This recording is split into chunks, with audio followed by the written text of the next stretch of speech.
We all carry stories from our past, even the ones we don't remember very clearly. And some of the most influential stories come from our childhood. That is basic for everyone. Because before we ever dated, before we ever said, I love you to that special one, before we even knew what a romantic relationship really was, we were watching, we were learning from the adults around us, being our parents, uncles, grandparents, those who were fortunate to have such people around them, from how we were even treated, from how we were comforted or made to feel alone sometimes, from what was safe and what actually wasn't. And whether we realize it or not, those early experiences planted seeds that continue to grow in our relationship lives or romantic lives today. That is very undeniable. Now, I actually want us to dive into how your childhood shapes your relationships, an experience everybody gets to have, and how to understand those patterns so that you can love more consciously and more fully. The first thing I want us to look at is attachment styles begin in childhood. Our attachment style actually do with the way we connect and respond to closeness is largely shaped by how our caregivers, so particularly parents, father, mother, those who were nurtured by our uncles, aunties, step parents, how those people actually met our emotional needs growing up. Okay, now here are the main types of attachment. The first one, secure attachment. Secure attachment. Now, if your caregivers were consistent, loving, and emotionally available, you likely learned that relationships are safe and that it's okay to trust, express your needs, and depend on others. I'm sure this might have actually been the experience. So that is the first attachment type. Now the second one is the anxious attachment. So here it explains that if love felt inconsistent, sometimes present, sometimes withdrawn, you may grow up fearing abandonment and needing constant reassurance. That is for somebody who actually had to experience the anxious attachment.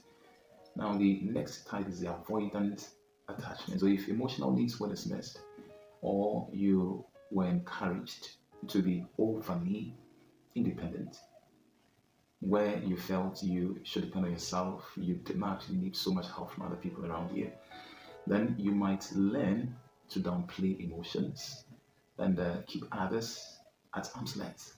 So, this is for you who experienced more of the avoidant attachment. Now, the very next is the disorganized attachment.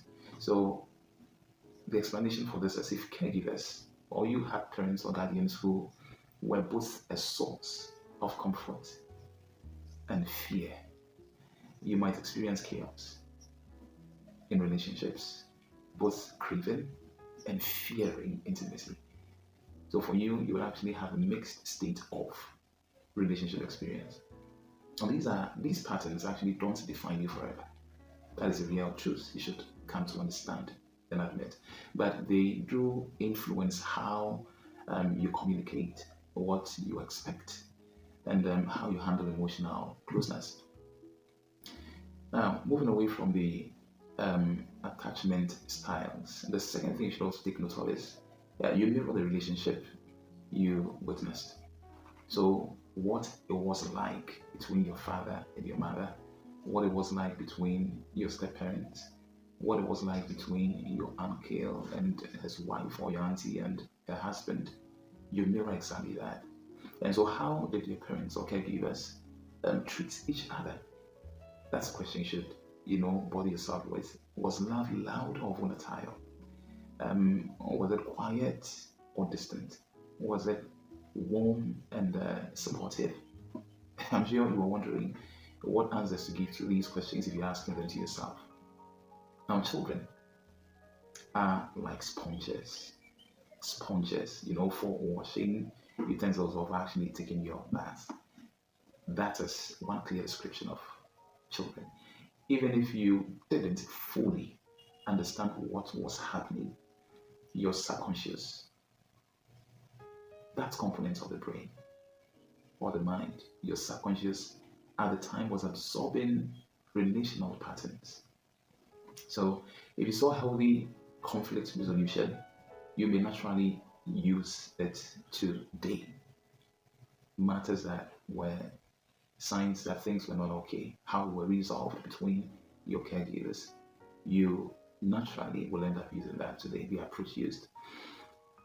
Understanding this can help you break cycles you didn't choose and build new ones that you do. Now, the third thing you should also pay attention to is your sense of worth affects who and how you love.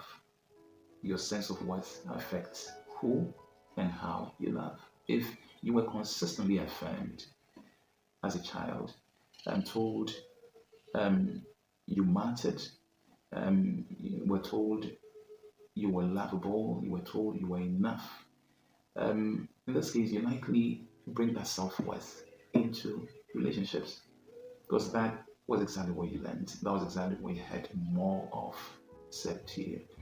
But if you were criticized, neglected, or made to feel not good enough, that can echo so loudly in adult love, an experience most people can relate to. Now, as a result, you might settle for less than you deserve. You might tolerate emotional unavailability. You might overgive and under receive because then you feel you don't deserve much and that you are actually for the less. You might constantly seek validation from your partner. Now, the good news is once you see a connection, you can start healing from the inside out. Now, when your self worth grows, your relationship standards follow, they revolve.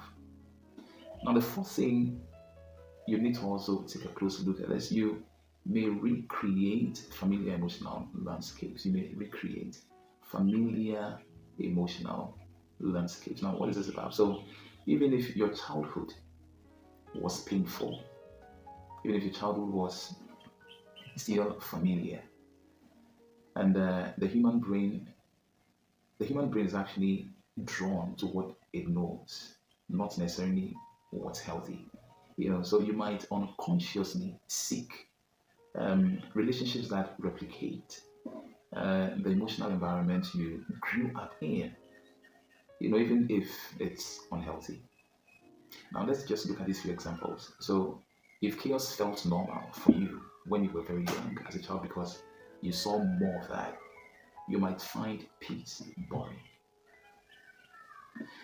If love was conditional, you might feel unworthy of steady affection. So for you, when affection is very stable, moving in a very steady manner, you might actually see yourself as not deserving of it because of your past experience. Another example, if you had to earn love, you might do that in relationships too. And so for you, because you don't actually see yourself as deserving of love, you might think you must have to do something to earn it, to actually be loved very genuinely.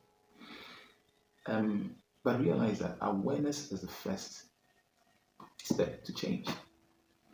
You are not broken. Bear in mind, you are only repeating a pattern. However, you can learn a new one with time. Now, the fifth thing you should take note of is communication styles are rooted in childhood. So, how you communicate, that is rooted in the childhood experience. How your family handled emotions when you were young, especially conflict, shapes how you express yourself in your present relationship life.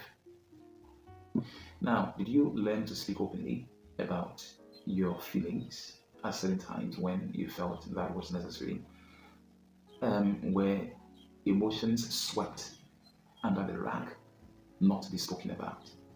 If you were taught to bottle up things, you may struggle to express hurt because that was your experience at the time when you were young. If you were criticized for being emotional, you may fear vulnerability, right? If you saw yelling as the only way to be heard, you might replicate that. And so the beauty of adulthood is this: you can relearn what you didn't get. That is a beautiful, one very beautiful thing about adulthood. Certain things you felt were not helpful or are actually not helpful at this point in time, you can unlearn them. And then those you felt were helpful, you can relearn them and apply them. You can choose softness, you can choose clarity, you can choose a different way altogether as far as your life is concerned. Now, the sixth thing, you carry unmet childhood needs into adult life.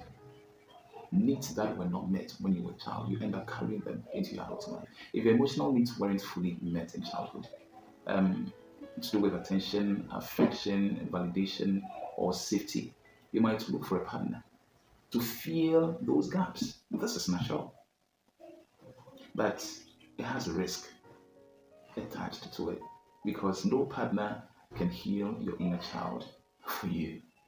They can support you, they can hold a space, therein for you, they can love you well, but the work of healing unmet needs is yours to actually work on. The more you nurture yourself, your voice, your wounds, your worth, the more balanced your love becomes. You are allowed to grow beyond your past. That is the reality. Your childhood shaped you, but it doesn't own you.